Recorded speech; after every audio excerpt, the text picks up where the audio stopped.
We're just under a month away from the February 8th trade deadline, but things could start heating up starting on January 15th. That is when 96% of players will be eligible to be traded. And now, with an NBA forecast, look who's here. Let's absolutely not talk about the weather in the Midwest and the East Coast. Let's focus out here.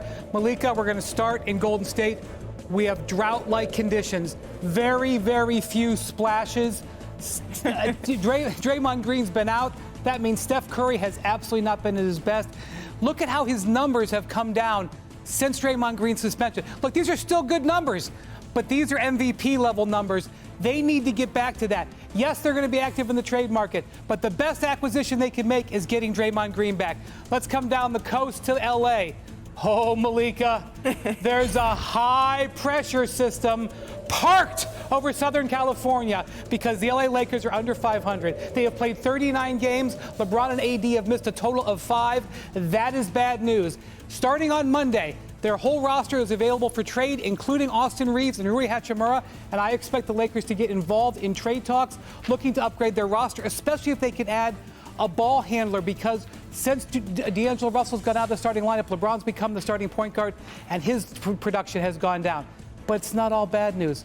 Let's go over to the desert, where we had some lovely clouds blocking out the sun. But guess what?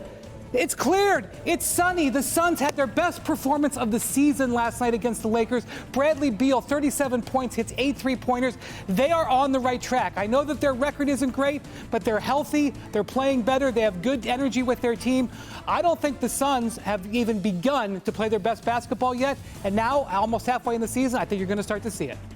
And now to Kendrick Perkins with sports. I'm mostly joking, but I am curious, Wendy, if we could invite you in your weather forecast back here to the desk. That was excellent, by the way. I appreciate that. We're gonna have to get you. Yeah, we're gonna have to get you a green screen next time. Woj, how can the Lakers change the forecast that Wendy so perfectly laid out there? Well, and you go through those 3 teams: Phoenix, LA, and Golden State. I think especially the Lakers and Phoenix.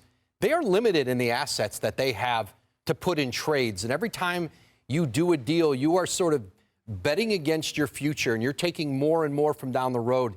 This is a Laker team that obviously, because you have LeBron James at 39, because Anthony Davis is still playing, both of them are at such a high level, they need to improve that supporting cast. They need more quickness, athleticism.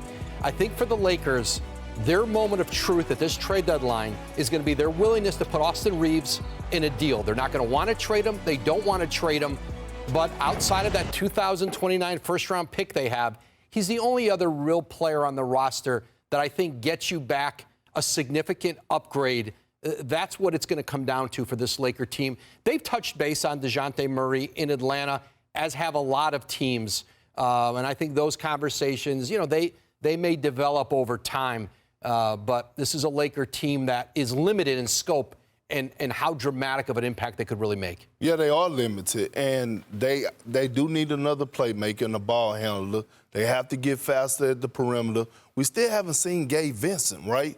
We've only seen the appetizer of him, but they also got to increase their depth at the big position. Jackson Hayes has been a complete failure this season, right? I thought he was going to come in, get up under this LeBron James system and wing, and started to really develop and grow as a player. But I'm looking at it, maybe you search the buy market like a Bismack Biyombo, right? And come in and, because he played some good quality minutes for Memphis this season, right? Take a load off of AD in spot minutes. But again, whatever the Lakers do is not going to get them over the hump to compete for a title, right? It's just going to make a strong playoff push, and then all of a sudden we're going to be asking the same question again. Boy, is LeBron retiring? Your phone is going to light up with a 330 area code after saying that. With LeBron James on the roster, I got him blocked.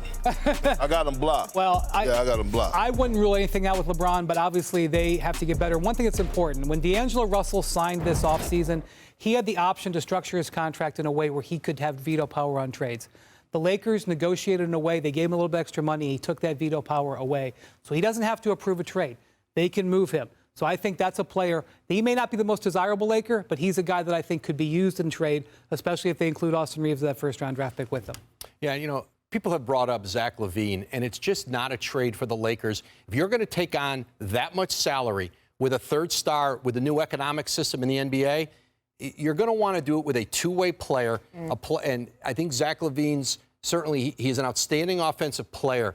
I don't know that Zach LaVine's going to get moved before the trade deadline. I think a lot of the Lakers' moves, it's going to look a little bit like last year's trade deadline, where you're going to try to thread the needle.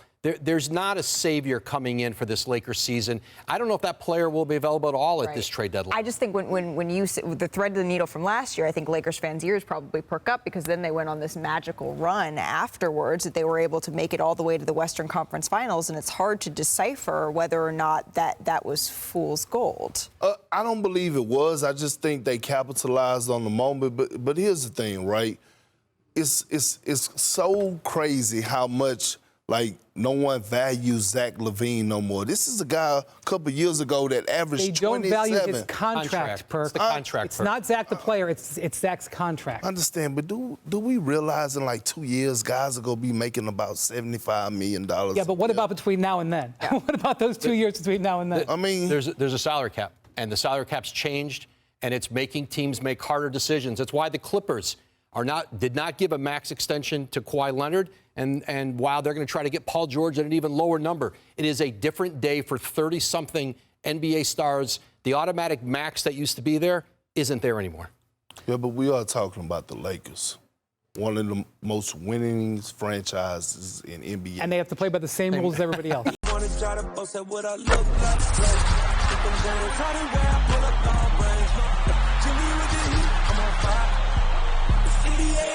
NBA,